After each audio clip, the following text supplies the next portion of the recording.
সরকারি বদনাম নিয়ে ভাবি না, দুর্নীতিবাজদের কোনো ছাড় নয় বললেন প্রধানমন্ত্রী। কোটা বিরোধীদের চেতনা নিয়ে প্রশ্ন। কোটা আন্দোলনকারীদের রাজাকার স্লোগানে নিন্দার ঝড়, ধাওয়া পাল্টা ধাওয়া পর ঢাকা বিশ্ববিদ্যালয় পুলিশের অবস্থান। কোটা আন্দোলনের কুশীলব বিএনপি জামায়াত বললেন ওবায়দুল কাদের, আদালতের সিদ্ধান্তই চূড়ান্ত।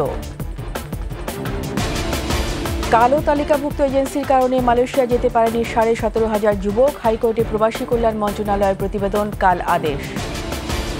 কোপা আমেরিকার শিরোপা টানা দ্বিতীয়বার আর্জেন্টিনায়, ট্রফির সংখ্যায় সবাইকে ছাড়িয়ে গেলেন মেসি।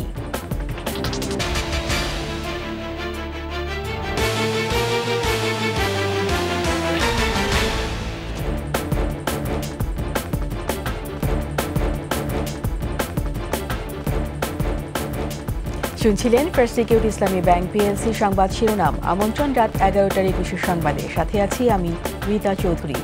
দর্শক, 21 টেলিভিশনের সংবাদ একই সাথে সরাসরি দেখতে পাবেন আমাদের ফেসবুক পেজ www.facebook.com/2124 অনলাইনে। এছাড়া সংবাদ আরও থাকছে।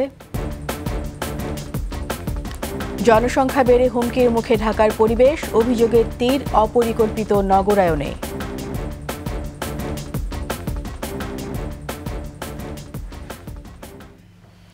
দুর্নীতিবাজদের ক্ষমা করা হবে না জানিয়ে প্রধানমন্ত্রী শেখ হাসিনা বলেছেন, সরকারে বদনাম নিয়ে ভাবি না, দুর্নীতি করলেই ব্যবস্থা নেওয়া হবে। এ সময় কোটা আন্দোলনের নামে যারা নিজেদের রাজাকার বলতে লজ্জা পায় না, তারা কোন চেতনায় বিশ্বাস করে প্রশ্ন করেন সরকার প্রধান। বার্ষিক কর্মসংস্থান চুক্তি স্বাক্ষর অনুষ্ঠানে দ্রব্যমূল্যের লাগাম টেনে ধরতে নির্দেশ দেন প্রধানমন্ত্রী। মানিক শিকদারের রিপোর্ট। প্রধানমন্ত্রীর কার্যালয়ে শাপলা হলে 2024-25 অর্থবছরের বার্ষিক কর্মসম্পাদন চুক্তি স্বাক্ষর ও শুদ্ধাচার পুরস্কার প্রদান অনুষ্ঠান। শুরুতেই চলতি অর্থবছরের বার্ষিক কর্মসম্পাদন চুক্তি স্বাক্ষর করে প্রধানমন্ত্রী শেখ হাসিনার নিকট হস্তান্তর করেন সংশ্লিষ্ট মন্ত্রণালয়ের সচিবরা। 2022-23 অর্থবছরের এপিআই বাস্তবায়নে শীর্ষ 10 মন্ত্রণালয়ের সচিবদের সম্মাননা প্রদান করেন প্রধানমন্ত্রী। এ সময় দুর্নীতির বিরুদ্ধে জিরো টলারেন্স ঘোষণা করে প্রধানমন্ত্রী বলেন, দুর্নীতি যেই করুক ছাড় নেই। সরকারি কাজে স্বচ্ছতা ও জবাবদিহিতা নিশ্চিতের নির্দেশ দেন সরকার প্রধান। যারাই দুর্নীতির সাথে জড়িত থাকবে তাদের ভিতরে যথাযথ ব্যবস্থা নেওয়া হবে। সরকারি কি বদনাম হবে না হবে সেটা আমি কেয়ার করি না, কিন্তু আমি সমাজটাকে আরও শুদ্ধ করে দেশের মানুষের কল্যাণে কাজ করার সুযোগ যাতে সৃষ্টি হয় সেই ব্যবস্থাটাই নিতে চাই। কোটা আন্দোলনের নামে যারা নিজেদের রাজাকার বলতে লজ্জা পায় না, তারা কোন চেতনায় বিশ্বাস করে প্রশ্ন তোলেন প্রধানমন্ত্রী। এ সময় পাকিস্তানি হানাদার বাহিনীর গণহত্যা ও নির্যাতনের কথাও স্মরণ করিয়ে দেন বঙ্গবন্ধু কন্যা। লাখো শহীদ রক্ত দিয়ে গেছে, লাখো মা বোন নির্যাতিতা, তাদের এই অবদান ভুললে চলবে না, এটা মনে রাখতে হবে। কারণ পাকিস্তানি হানাদার বাহিনী আর রাজাকার বাহিনী যেভাবে এদেশের অত্যাচার করেছে, আমার খুব দুঃখ লাগে কালকে যখন শুনি রোকেয়া হলে ছাত্রীরাও বলে তারা রাজাকার। তারা কি জানে 71 সালে 25শে মার্চ কী ঘটেছিল? সেখানে 300 মেয়েকে হত্যা করেছিল, 40 জন মেয়েকে রেপ করেছিল এবং এদের ধরে নিয়ে পাকিস্তানি ক্যাম্পে নিয়ে গিয়েছিল। নিত্য প্রয়োজনীয় দ্রব্যমূল্যের লাগাম টেনে ধরতে সচিবদের নির্দেশনা দেন প্রধানমন্ত্রী। নির্ধারিত সময়ের মধ্যে সব প্রকল্প সম্পন্ন ও কৃচ্ছ্রতা সাধনের তাগিদও দেন তিনি। কেউ যেন কোনো রকম চক্রান্ত করে খাদ্যের দাম বাড়াতে না পারে, নজরদারিটা বাড়াতে হবে। যে সমস্ত প্রকল্প এখনও অসমাপ্ত সেগুলি সম্পন্ন করার ব্যবস্থা নিতে হবে। প্রতি ক্ষেত্রে আমাদের কৃচ্ছ্রতা সাধন করতে হবে। সুষ্ঠু পরিকল্পনা ও বার্ষিক উন্নয়ন কর্মসূচি যথাযথভাবে পালনের মাধ্যমেই স্মার্ট বাংলাদেশ নির্মাণের লক্ষ্যে এগিয়ে যাওয়ার আহ্বান জানান প্রধানমন্ত্রী। আসুন দেশটাকে এগিয়ে নিয়ে যাই, এই বাংলাদেশ কারোর কাছে হাত পেতে চলবে না। মানিক শিকদার, 21 টেলিভিশন, ঢাকা। সরকারি চাকুরিতে কোটা সংস্কারের দাবিতে আন্দোলনরত শিক্ষার্থীদের সঙ্গে ছাত্রলীগের ধাওয়া পাল্টা ধাওয়ার পর ঢাকা বিশ্ববিদ্যালয় ক্যাম্পাসে অবস্থান নিয়েছে পুলিশ। ধাওয়া পাল্টা ধাওয়ায় কয়েকজন আহত হয়েছে। এদিকে হলে বহিরাগত অবস্থানে নিষেধাজ্ঞা সহ 5 নির্দেশনা দিয়েছে বিশ্ববিদ্যালয় প্রশাসন। সহকর্মীদের সাথে নিয়ে মোহাম্মদ কবিরের রিপোর্ট। কোটা সংস্কার আন্দোলনের শিক্ষার্থী ও ছাত্রলীগের নেতাকর্মীদের ধাওয়া ও পাল্টা ধাওয়ার পর ঢাকা বিশ্ববিদ্যালয় ক্যাম্পাসে অবস্থান নিয়েছে পুলিশ। বিকেলে শহীদুল্লাহ হলের সামনে ধাওয়া পাল্টা দেওয়া হয়। আহত হয় বেশ কয়েকজন। এ সময় কয়েকটি ককটেলও বিস্ফোরিত হয়। এর পরপরই ক্যাম্পাসে অবস্থান নেয় পুলিশ। এ সময় মাইকে শিক্ষার্থীদের নিজ নিজ হলে ফিরে যাওয়ার অনুরোধ জানানো হয়। শহীদুল্লাহ হলে গেটের সামনে বহিরাগত হয়ে যারা অবস্থান করছেন, আপনারা যার যার গন্তব্যস্থলের দিকে চলে যান। রাতে আন্দোলনকারীরা জানায় তাদের কর্মসূচি চলবে। আগামীকাল আজকের যে হামলা, সে হামলা এবং প্রধানমন্ত্রীর বক্তব্যের প্রত্যাহার এবং আমাদের যে এক দফা দাবি কোটা সংস্কারের, তার দাবিতে আগামীকাল বিকাল 3টায় সারা দেশের সকল ক্যাম্পাসে বিক্ষোভ মিছিল এবং সমাবেশ অনুষ্ঠিত হবে। এর আগে ছাত্রলীগ অভিযোগ করে বিএনপি জামায়াতের নেতাকর্মীরা ক্যাম্পাসে বিশৃঙ্খলার চেষ্টা চালাচ্ছে। ঢাকা বিশ্ববিদ্যালয়ে আজকে ছাত্রদল এবং শিবিরের চিহ্নিত ক্যাডাররা হলে হলে ঢুকে সাধারণ শিক্ষার্থীদের উপরে যে নির্যাতন চালিয়েছে, তার প্রতিবাদে ছাত্রলীগ এখানে অবস্থান করছে। শান্ত ক্যাম্পাসকে অশান্ত করার নামে যে পরিমাণ জ্বালাপোড়া আপনারা দেখেছেন, আমাদের সাধারণ স্টুডেন্টকে যে পরিমাণ মারধরি একটু আগে করেছে, তারা শান্তি পরিবেশের নামে ক্যাম্পাসকে অস্থিতিশীল করছে। শাহবাগ জাতীয় জাদুঘরের সামনে মুক্তিযোদ্ধা কোটা বহালের দাবিতে বিক্ষোভ সমাবেশ থেকে একই অভিযোগ তুলেছেন মুক্তিযোদ্ধার সন্তানরাও। যারা আজকে নিজেদেরকে স্বঘোষিত রাজাকার বলেছেন, তাদেরকে আমরা রাজাকার হিসেবে চিহ্নিত করে এই ঢাকা বিশ্ববিদ্যালয় মহান মুক্তিযুদ্ধের সূতিকাগার থেকে বিতাড়িত করব এবং এদের ছাত্রত্ব বাতিলের দাবিতে ঢাকা বিশ্ববিদ্যালয় প্রশাসনের নিকট আমরা স্মারকলিপি প্রদান করব। এদিকে হলে বহিরাগত অবস্থানে নিষেধাজ্ঞা সহ 5 নির্দেশনা দিয়েছে ঢাকা বিশ্ববিদ্যালয় প্রশাসন।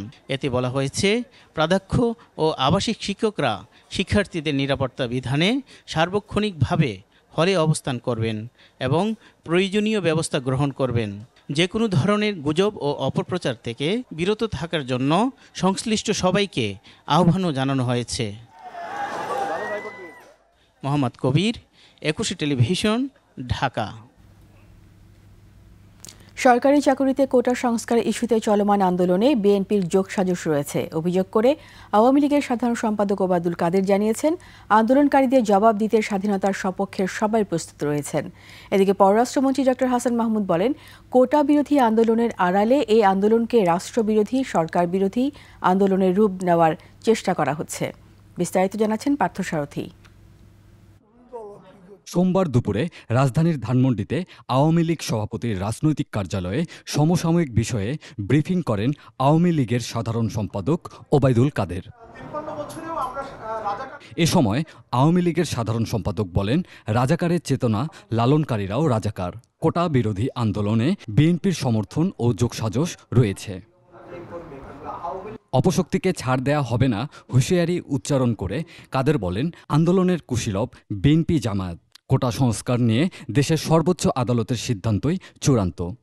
দেশের সর্বোচ্চ আদালতের সিদ্ধান্ত ব্যতিরেকে অন্য কোনো উপায়ে কিংবা বল প্রয়োগের মাধ্যমে এ বিষয়ে কোনো সিদ্ধান্ত গ্রহণের সুযোগ নেই। একজন বীর মুক্তিযোদ্ধা কিংবা বঙ্গবন্ধুর আদর্শে কর্মী বেঁচে থাকতে শেষ রক্তবিন্দু দিয়ে স্বাধীনতার পরাজিত অপশক্তি অপতৎপরতা প্রতিরোধ করবে। পররাষ্ট্রমন্ত্রী ডক্টর হাসান মাহমুদ বলেছেন, গতকাল রাতে যে ধরনের স্লোগান দেওয়া হয়েছে তা রাষ্ট্রবিরোধী। তিনি বলেন, কোটা আন্দোলনের মধ্যে রাজনৈতিক অপশক্তি ঢুকেছে, তা স্পষ্ট। কালকের স্লোগান এবং কালকের যেই সমস্ত উদ্ধত্তপূর্ণ স্লোগান এবং বক্তব্য, এতে প্রমাণিত হয় এটি কোটা বিরোধী আন্দোলন নয়, এটি রাষ্ট্রবিরোধী, সরকার বিরোধী আন্দোলনের রূপ দেওয়ার জন্য চেষ্টা করা হচ্ছে এবং কোমলমতি শিক্ষার্থীদের সেন্টিমেন্টকে ব্যবহার করা হচ্ছে। সোমবার দুপুরে পররাষ্ট্র মন্ত্রণালয়ে বাংলাদেশে নিযুক্ত সৌদি আরবের রাষ্ট্রদূত ইসা বিন ইউসুফ আল দুহাইলানের সঙ্গে সৌজন্য সাক্ষাৎ শেষে তিনি এসব কথা বলেন। পার্থসারথী, 21 টেলিভিশন, ঢাকা। কালো তালিকাভুক্ত এজেন্সি সহ বিভিন্ন কারণে 17,777 জন মালয়েশিয়া যেতে পারেননি। এ নিয়ে সুপারিশ সহ হাইকোর্টের প্রতিবেদন দিয়েছে প্রবাসী কল্যাণ মন্ত্রণালয়। এ সংক্রান্ত এক রিটের আদেশ নিয়ে বিচারপতি মোস্তফা জামান ইসলাম ও বিচারপতি SM মাসুদ হোসেন দোলনের সমন্বয়ে গঠিত হাইকোর্ট বেঞ্চে এই প্রতিবেদন জমা দেওয়া হয়। আগামীকাল মঙ্গলবার প্রতিবেদন দেখে আদেশ দেবেন বলে জানিয়েছেন রিটকারীর আইনজীবী। এর আগে গত মাসে 30,000-এরও বেশি যুবককে মালয়েশিয়া পাঠানোর নামে অন্তত 20,000 কোটি টাকা লুটে নেওয়ার অভিযোগের ঘটনায় জড়িতদের বিরুদ্ধে কী ব্যবস্থা নেওয়া হয়েছে তা জানতে চান হাইকোর্ট। গত 2রা জুন 30,000 যুবকের স্বপ্ন ভেঙে 20,000 কোটি টাকা লুট শিরোনামে একটি জাতীয় দৈনিকে প্রতিবেদন প্রকাশিত হয়। ওই প্রতিবেদন সংযুক্ত করে হাইকোর্টে রিট করা হয়।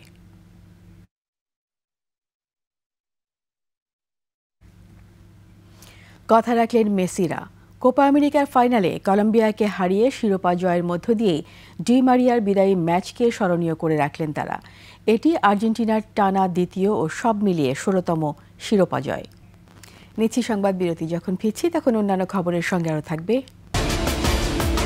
হোসনি দালান ইমামবাড়ায় কড়া নিরাপত্তা, আশুরায় জঙ্গি হামলার শঙ্কা নেই বলছে পুলিশ। বন্যা পরিস্থিতি উন্নতি বেড়েছে নদী ভাঙন, চরম দুর্ভোগে বানভাসী মানুষ।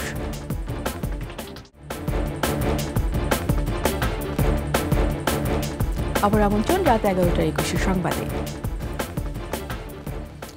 পবিত্র আশুরা পালনে হোসনি দালান ইমামবাড়া সহ আশপাশের এলাকায় ব্যাপক নিরাপত্তা ব্যবস্থা নেওয়ার কথা জানিয়েছেন Dhaka metropolitan police DMP commissioner Habibur Rahman. জঙ্গি হামলার শঙ্কা না থাকলেও সাইবার ইউনিট সহ বিভিন্ন গোয়েন্দা বিভাগ কাজ করছে বলেও জানান তিনি। বিস্তারিত আহমদ বাবুর প্রতিবেদনে। শিয়া সম্প্রদায়ের পবিত্র আশুরা পালনে নেওয়া নিরাপত্তা ব্যবস্থা পরিদর্শনে সোমবার সকালে পুরান ঢাকার হোসনি দালান ইমামবাড়ায় আসেন ডিএমপি কমিশনার হাবিবুর রহমান। পরে সাংবাদিকদের তিনি জানান, হোসনি দালানের আশপাশের উঁচু ভবনে সাদা পোশাকধারীর পাশাপাশি দায়িত্বে থাকবেন আইনশৃঙ্খলা বাহিনীর সদস্যরা। ডগ স্কোয়াড সহ থাকছে পর্যাপ্ত সিসি ক্যামেরাও।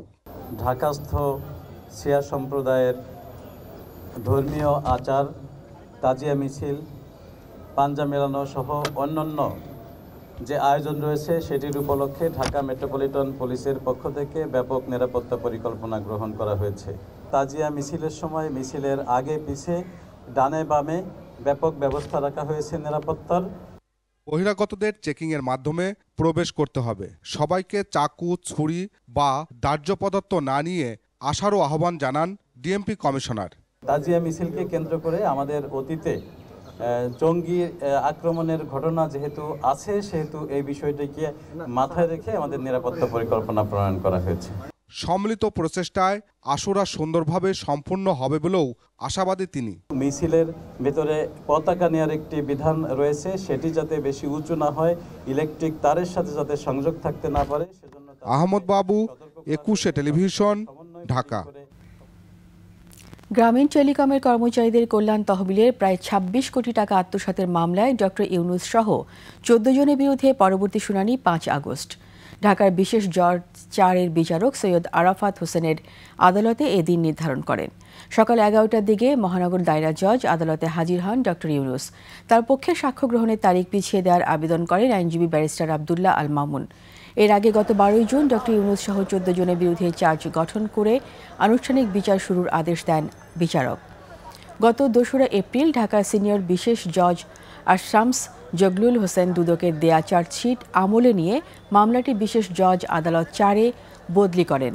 চলতি বছরের 30 জানুয়ারি 26 কোটি টাকা আত্মসাৎ ও পাচারের অভিযোগে গ্রামীণ ব্যাংকের প্রতিষ্ঠাতা ডক্টর ইউনুস সহ 14 জনের বিরুদ্ধে আদালতে চার্জশিট দেয় দুদক। সরকারের সঙ্গে আলোচনার পরও আন্দোলন চালিয়ে যাওয়ার ঘোষণা দিয়েছেন পাবলিক বিশ্ববিদ্যালয়ের শিক্ষকরা। প্রত্যয় স্কিম বাতিল, শিক্ষকদের সুপার গ্রেড দেয়া ও স্বতন্ত্র বেতন স্কেল প্রণয়নের দাবিতে ক্লাস পরীক্ষা বর্জন সহ বিভিন্ন কর্মসূচি পালন করছেন সারা দেশের পাবলিক বিশ্ববিদ্যালয়ের শিক্ষকরা। তারা বলছেন, এরই মধ্যে সরকারের সঙ্গে আলোচনা হয়েছে, তবে এখনও সমাধান হয়নি। গঠনমূলক সমাধান না হওয়া পর্যন্ত আন্দোলন চালিয়ে যাওয়ার ঘোষণা দেন পাবলিক বিশ্ববিদ্যালয়ের শিক্ষকরা। শিক্ষকরা এখন আত্মমর্যাদা, আত্মসম্মানের জন্য লড়াই করছে। আমরা মনে করি আমাদের যৌক্তিক সেই 9 বছর যেটা নিয়ে আমরা সংগ্রাম করছি, আমাদের সেই দাবিটা এখনই পূরণ করা উচিত বলে আমি মনে করি। ডিসকাশন চলবে, আলোচনার যে দ্বারটি উন্মুক্ত হয়েছে সেটি চলবে সরকারের বিভিন্ন মহল, বিভিন্ন বডির সাথে। একই সাথে যে আন্দোলনটি চলছে সেই আন্দোলনটিও চলবে। দেশে উত্তর পূর্ব ও পশ্চিমাঞ্চলে বন্যা পরিস্থিতি কিছুটা উন্নতি হলেও বানভাসীরা রয়েছে দুর্ভোগে। এখনও পানিবন্দী অসংখ্য মানুষ, কোথাও বা দেখা দিয়েছে নদী ভাঙন। সার্বিক পরিস্থিতি আরও উন্নতি হতে পারে বলে আভাস দিয়েছে বন্যা পূর্বাভাস ও সতর্কীকরণ কেন্দ্র। প্রতিনিধিদের সহায়তায় ডেস্ক রিপোর্ট। আবহাওয়া অফিস জানিয়েছে ব্রহ্মপুত্র, যমুনা, তিস্তা, ধরলা, দুধকুমার নদীর পানি কমছে, যা আগামী 72 ঘন্টা পর্যন্ত অব্যাহত থাকতে পারে। ফলে ওই অঞ্চলে বন্যা পরিস্থিতির উন্নতি হচ্ছে। আগামী 24 ঘন্টায় মহানন্দা ছাড়া উত্তর পশ্চিমাঞ্চলের নদীগুলোর পানি সমতলে হ্রাস পেতে পারে। আত্রাই নদী সংলগ্ন সিরাজগঞ্জের বন্যা পরিস্থিতির উন্নতি হয়েছে, তবে শাহজাদপুরে বেড়েছে নদী ভাঙন।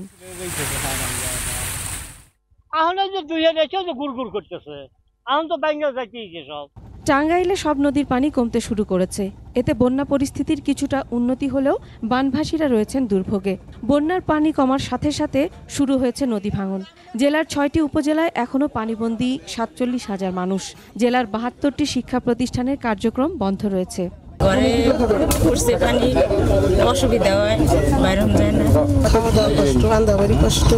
কুড়িগ্রামে নদ নদীর পানি কমতে থাকায় বন্যা পরিস্থিতির উন্নতি হচ্ছে, তবে নদী তীরবর্তী নিম্নাঞ্চলের বসতবাড়ি থেকে পানি পুরোপুরি নেমে না যাওয়ায় দুর্ভোগে আছে অনেকেই। অনেক পরিবার গবাদি পশু সহ বন্যা নিয়ন্ত্রণ বাঁধে আশ্রয় নিয়েছে। নষ্ট হয়ে গেছে বীজতলা, পাট, বাদাম ও সবজি জাতীয় মৌসুমী ফসল। পানি নামিয়ে গেছে, খাওয়া দাওয়ার খুব কষ্ট। কাকুরি মতো জায়গা নাই, রাস্তার মধ্যে আসি, গরু আছে সব ধরি। ও রাস্তাঘাট বন্যায় ভাঙচুর হয়ে গেছে। সিলেটের বন্যা পরিস্থিতির উন্নতি হচ্ছে। শুধু কুশিয়ারার ফেঞ্চুগঞ্জ ছাড়া সব নদীর পানি বিপদসীমার নিচে নেমেছে। জেলা প্রশাসন বলছে সিলেটের এখনো 5 লাখ মানুষ পানিবন্দী। আশ্রয় কেন্দ্রে রয়েছেন 8,000 মানুষ। গাইবান্ধায় নদ নদীর পানি কমতে শুরু করলেও চরাঞ্চলে পানিবন্দী মানুষের দুর্ভোগ বাড়ছে। অধিকাংশ বিদ্যালয় মাঠে পানি ওঠায় সুন্দরগঞ্জ, গাইবান্ধা সদর, সাঘাটা, ফুলছড়ি উপজেলার চরাঞ্চলের 90টি শিক্ষা প্রতিষ্ঠানের পাঠদান বন্ধ রয়েছে। ধান ক্ষেত ডুবে গেছে, বীজতলা ডুবে গেছে, পাট ডুবে গেছে, অনেক বাড়িতে পানি উঠছে। হাঁস মুরগির অসুবিধা, গরু ছাগলের অসুবিধা, মেলা ভেসাও গেছে। এদিকে রাজবাড়ীর পদ্মায় তীব্র স্রোতে ফেরি ও লঞ্চ চলাচল ব্যাহত হচ্ছে। Masuma Lisa, 21 television. নিচে আবারও সংবাদ বিরতি। যখন ফিরব তখন অন্যান্য খবরের সঙ্গে আরও থাকবে। সিলেট সীমান্তে ভারতীয় খাসিয়াদের গুলিতে 2 বাংলাদেশি নিহত। অশুভ শক্তি বিরুদ্ধে প্রতিবাদী অঙ্গীকার ট্রাম্পের, কেউ কারো শত্রু নন বললেন বাইডেন।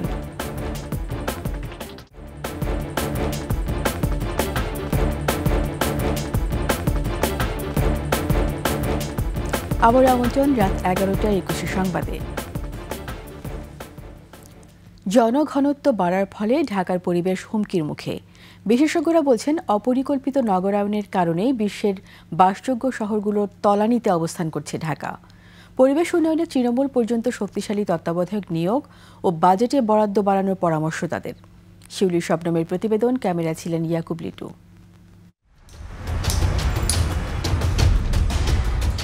ঢাকার ঐতিহাসিক সোহরাওয়ার্দী উদ্যানে গাছ কেটে এভাবে বানানো হয়েছে কংক্রিটের জঞ্জাল। উদ্যানে নির্মাণ কাজ করা যাবে না এমন আইন থাকলেও গত কয়েক বছরে রাজধানীর বেশিরভাগ উদ্যানেই শোভা বাড়ানো ও উন্নয়নের নামে কাটা হয়েছে শত শত গাছ। বিশেষজ্ঞরা বলছেন, একটি আদর্শ শহরে 25% গাছ থাকে, ঢাকায় আছে 11%-এর কম। ঢাকার বাসিন্দারা বিশ্বের সবচেয়ে দূষিত বায়ু সেবন করছে এবং দিন দিন তাপমাত্রা বাড়ার হার ঊর্ধ্বমুখী। সেখানে এভাবে প্রতিনিয়ত গাছ কাটা হলে পরিবেশ বিপর্যয় আরও বাড়বে।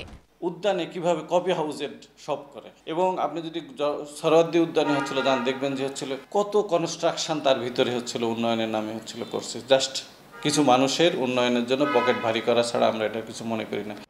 আন্তর্জাতিক গবেষণাগুলো বলছে, কোনো শহরের জনসংখ্যা 70 লাখের উপর চলে গেলে সেখানে বিনিয়োগ করলেও তার কাঙ্ক্ষিত ফল আসে না।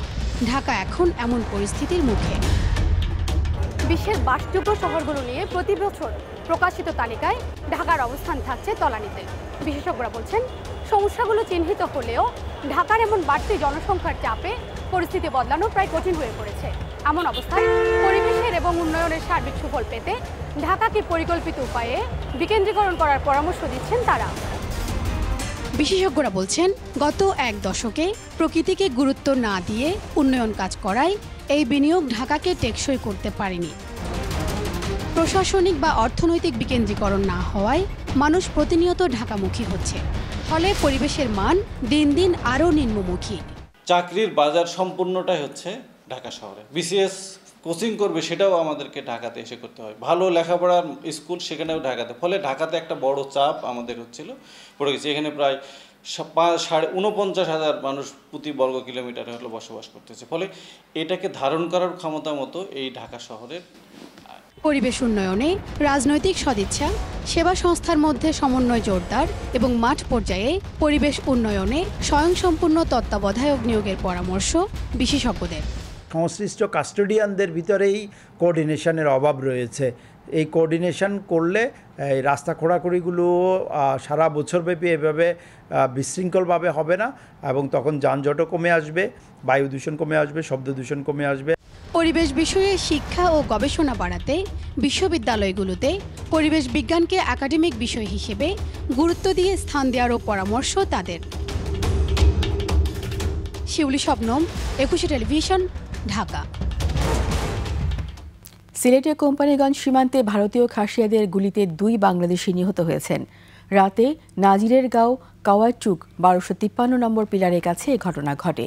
স্থানীয়রা জানান, কয়েকজন বাংলাদেশি সীমান্তে গেলে তাদের লক্ষ্য করে কয়েক রাউন্ড গুলি ছোড়ে ভারতীয় খাসিয়ারা।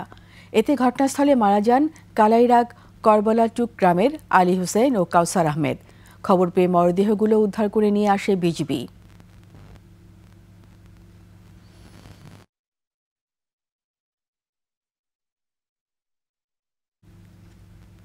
এবার বাণিজ্য সংবাদ।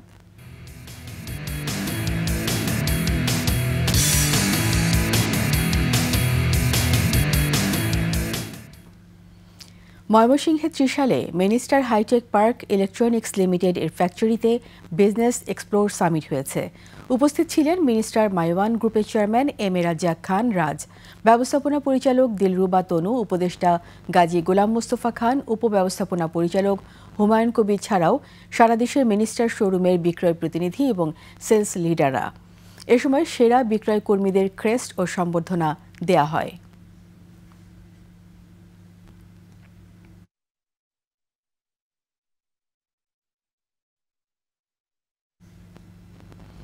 এখন থেকে নগদ গ্রাহকরা ইসলামী ব্যাংকের সাথে যুক্ত হয়ে বিশ্বের 200টিরও বেশি দেশ থেকে আসা রেমিটেন্স দ্রুত সময়ে ও সহজে সংগ্রহ করতে পারবেন। ইসলামী ব্যাংক ও নগদের মধ্যে রেমিটেন্স সেবা সংক্রান্ত চুক্তি সই হয়েছে।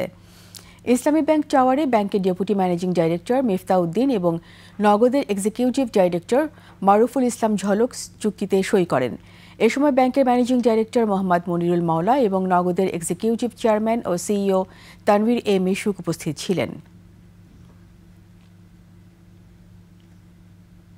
আন্তর্জাতিক সংবাদ।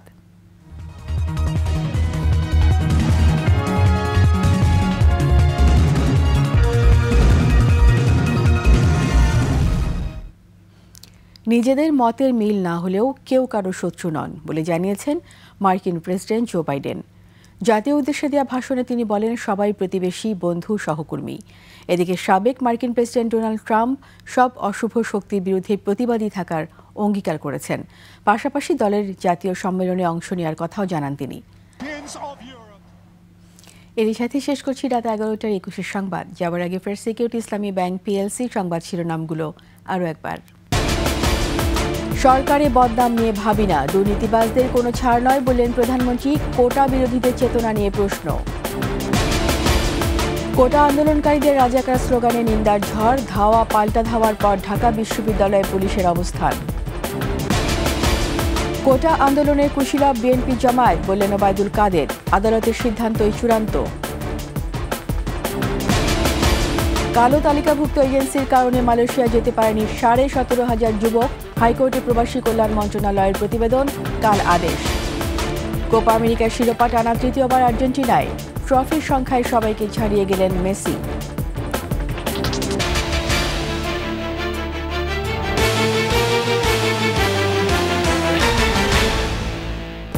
সবশেষ সংবাদ জানতে ডায়াল করুন 2021 নম্বরে, আর ভিজিট করুন 21tv.com ওয়েবসাইটে। এছাড়া ফেসবুকে ভিজিট করতে পারেন www.facebook.com/2124 অনলাইনে।